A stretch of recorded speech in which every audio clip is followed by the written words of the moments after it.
Later today, North Carolina Governor Roy Cooper is expected to hit that same stage and address the crowd. Earlier this week, we had a chance to speak with him about what he thinks could lead Harris to victory in the swing state this November. Governor, thank you so much for your time and joining us tonight. As you know, Barack Obama is the only presidential nominee who won successfully as a Democrat in North Carolina since Jimmy Carter in 1976. Why do you think it's so difficult for Democrats in your state? Well, first, I have that 2008 feeling for us right now. North Carolina was a part of history in electing Barack Obama. I think the same thing is going to happen. Look, we're a very purple state. In 2020, North Carolina was Biden-Harris' closest loss, only 1.3%. So we believe that this time, the third fastest growing state in the country, demographics are changing. And the message that Kamala Harris has for working families versus the dark vision of Donald Trump is a real contrast. And we think that this time we can do it. We had 12,000 volunteers over the last couple of weeks, and 90% of them were first-time volunteers. So we know that Kamala Harris's campaign has excited a lot of people, particularly the young people who are going to be key to this race. We have a lot of statewide races in North Carolina that mean a lot. We have the most important governor's race in the country. My term will be ending at the end of the year, and Josh Stein will be running against an extreme right-wing Republican in Mark Robinson. We have several other races where Republicans have nominated extreme candidates. So there will be a lot of undercurrent that can float up, I think, and can help the Kamala Harris race, as well as Kamala Harris coming down to help some of the down ballot races. So it'll be a very interesting state to watch over the next couple of months, and I'm very positive right now. You're, of course, a Democratic governor in this purple state, 16-0 record personally yeah. in North Carolina. Based on that, what kind of advice would you give to Harris Wall's ticket, and what in particular are North Carolina residents looking for? Yeah, they already have, I think, the secret sauce. Meet people where they are. People are looking for those who can break through this partisan divide that seems to be pervasive throughout the country. And both Kamala Harris and Tim Walz understand what it takes to get major legislation through Congress in a bipartisan way.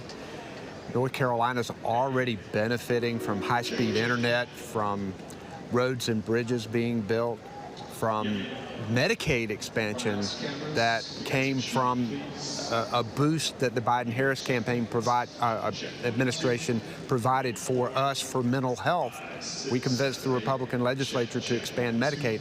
All of those things, I think, will be very positive in their campaign.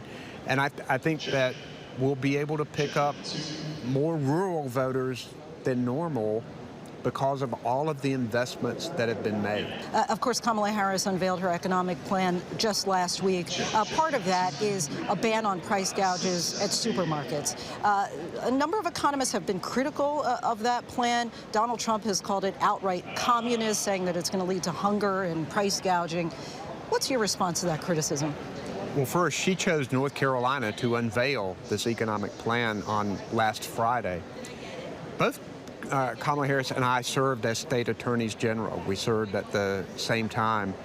We had price gouging laws in place during disasters, and one thing they did is they served as a deterrent for price gouging.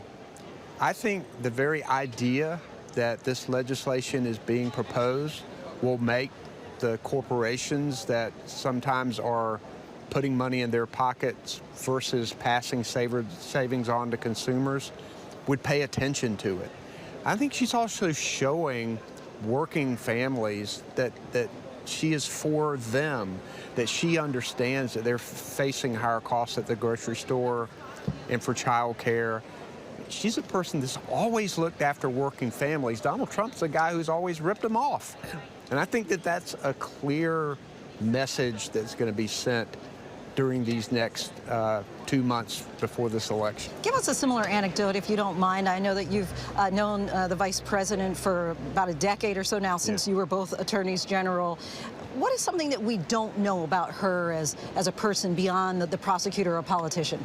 Well, we worked together on the largest consumer financial settlement in U.S. history. Right during the recession, the rigged home foreclosures that left so many families without a home, this bright light of their future was really dimmed by this broken system.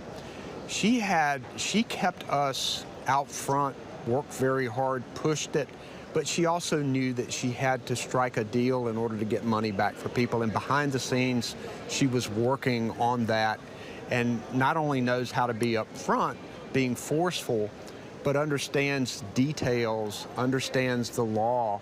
And as President of the United States, in order to get things done, as she and Joe Biden have done, she's going to have that kind of background, that her experience in the U.S. Senate, Tim Walz's experience in the United States House of Representatives can help them get things done for the people.